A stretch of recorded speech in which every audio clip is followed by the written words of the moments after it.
We'll give you an ab shot. Wow.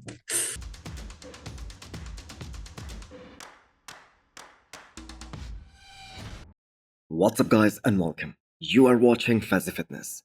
So let's start this video with the update of the former Miss Olympia, Brandon Curry, the man who has won the Arnold twice in his career, and his transformation from 2016 to 2019.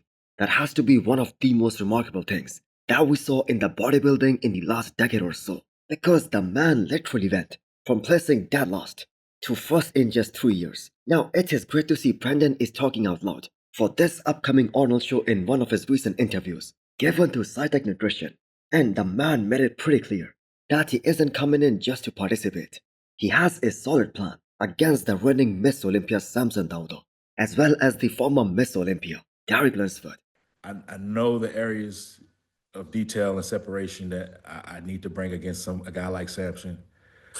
He's very big in stature. That's really my goal. I want to have some density on Derek. I just want to have that muscle maturity. I know he's in a new situation as well. Both of whom are the favorites going into this show. Now I know he is gonna get some backlash over this statement, because based on this past Miss Olympia and where the judges placed him, he's gonna have a real hard time cracking that top 3 and beating guys like Derek and Andrew Jacked, unless Brandon does a never before peak with his new coach, where the man is absolutely shredded, as well as hard and full as a house, and that is what he needs to compete against all these mass monsters. Now, as of right now, the man is looking pretty awesome. The ab shot will give you guys an idea on how close he is to his stage look. And good for him that he still has 6 more weeks to go. 6 more weeks to fine tune things and bring out more detail. Like, I'm starting to see it now. I'm starting to see some things that I'm like, well, okay, wow. But I know we got some more manipulating to do. Now, based on some of the predictions which are being made by the experts, I did not see Brandon in any of the top 5 picks. So, in a sense, Brandon is going up against the odds. But he is extremely happy with the results, and him and his coach, they have done a pretty good job so far. And we have to keep in mind, these guys got together after the Olympia last year. But another thing to keep in mind is that Brandon isn't the most detailed guy, especially in the lower half, as well as from the back. So it will be interesting to see if they go for that ripped and shredded look. So Regan Grimes also just posted this new physique update about a couple of hours back, and he seems well within the zone to smash his first prep with his new coach Stefan. And this is supposed to be his best look of his entire career, if we go by the logic that he took the entire last year off to get bigger and put on more muscle and more mass in all of the right areas. So the more muscle Regan is gonna have on his frame, the more impressive he is gonna look, because he has that kind of frame where he doesn't have to worry about getting blocked here. I don't think most of these guys have any idea that guys like Martin and Nick, they are also gonna be doing this upcoming New York Pro. Because what if Regan shows up at his all-time best and still loses to Martin and Nick, which probably is gonna happen based on the track record of both these guys, because both these guys have been top 3 and top 4 at the Olympia level. Now, don't get me wrong, Regan has the best statics out of all these guys that I just mentioned.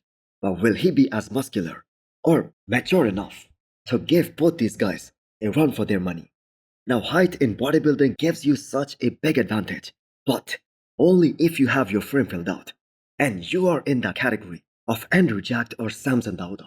But it can also become a curse if you have a hard time filling out your frame, and that is the case with Quentin Beastwood, and Regan is also a prime example of that, because the man has been competing as a pro since 2017. So he isn't a young gun anymore. He can be considered a veteran of the sport. Now this has been said by Jay Cutler as well as Milo Sorsev, that Regan with bigger quads and fuller chest, he can fight for top 3 at the Olympia level. But that just hasn't happened so far. So this comparison with Regan and the other top Olympians, that is gonna be very interesting to look at. Next up, we have the physique update from Ross Patrick, or otherwise known as Ross Flanagan, who came out with full transparency and what really happened over the course of this past whole year. So Ross, after finishing his last show, which was the Olympia 2023, and it was his Olympia debut. In fact, he did not even show up for the finals, and he decided to take the whole last year off.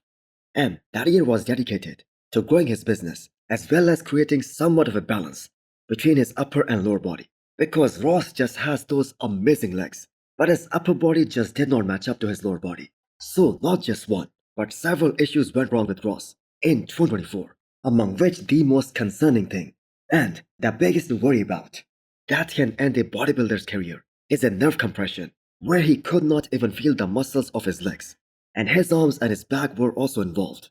So what's next for Ross? He's gonna get a full MRI done to get some answers and see what the future holds for him. So he was obviously planning to compete in a show this year, but only if he feels he's physically and mentally 100% and completely healthy. For those of you guys who do not know, Ross got his first pro victory back in 2023 at Cali Pro, beating a bunch of very good guys like Tony Burton, Sergio Oliva Jr., and Beef Stew. Next up, we have a 6 weeks out physique update of Logan Franklin, clearly looking on target for this far out. So Logan is a guy who stays super lean throughout the year, whether he is in the prep or in the off season. Now he has said some very big things in the past, but we have yet to see him deliver against those top guys. The Olympia last year, that was his first time competing against guys like Urs, Ramon, and many other new guys like Josema Beast, Niall Darwin, and he was unable to make a good impression on the judges. And that is why he placed 13th out of a total of 58 guys, which is still very impressive, don't get me wrong. But that isn't what his goal is. Because the thing is, we are talking about the best of the best in the world. But Logan himself was extremely disappointed with his final look on the stage. So this is gonna be a second chance for him, and Patrick as well, who is his current coach, to bring something better and present something better at this upcoming Arnold. Now the competition in Classic just gets better and better with every passing year. And the fact is, Logan is up against some very freaky looking Classic guys. Guys who have those insane proportions, way better aesthetics than him. And on top of that, they get extremely shredded and more ripped than Logan. So with only 12 to 13 guys in this upcoming Arnold Classic lineup, this is like an ideal opportunity for Logan to get the attention of the judges and showcase his true potential and how far he can place against all these top guys.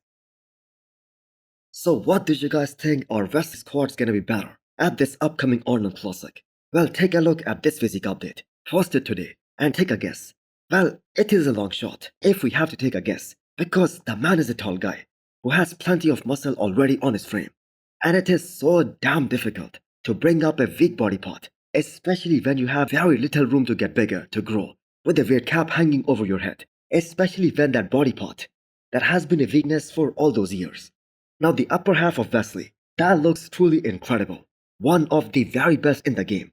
Just look at that back double biceps, the striated shoulders, the delts, that make his back look so unbelievably unique. And we all know soon everything is gonna be absolutely ripped and shredded. So last year's Arnold Classic peak for Wesley Wizards, that was absolute perfection. It was as good as it could have been. And that proved to us that Wesley can actually beat some of the top guys. But that also proved that Wesley has zero margin for error in any of these big shows if he wants to win. Because that is what happened at the Olympia last year, where he was supposed to fight for that Classic Physique Olympia title against Chris Bumstead. But he ended up finishing top 8, behind guys like Michael the Bull and Josema Beast, which just wasn't supposed to happen. So hit the thumbs up button if you liked the video, and smash the subscribe button if you wanna come back for more. Thanks for watching.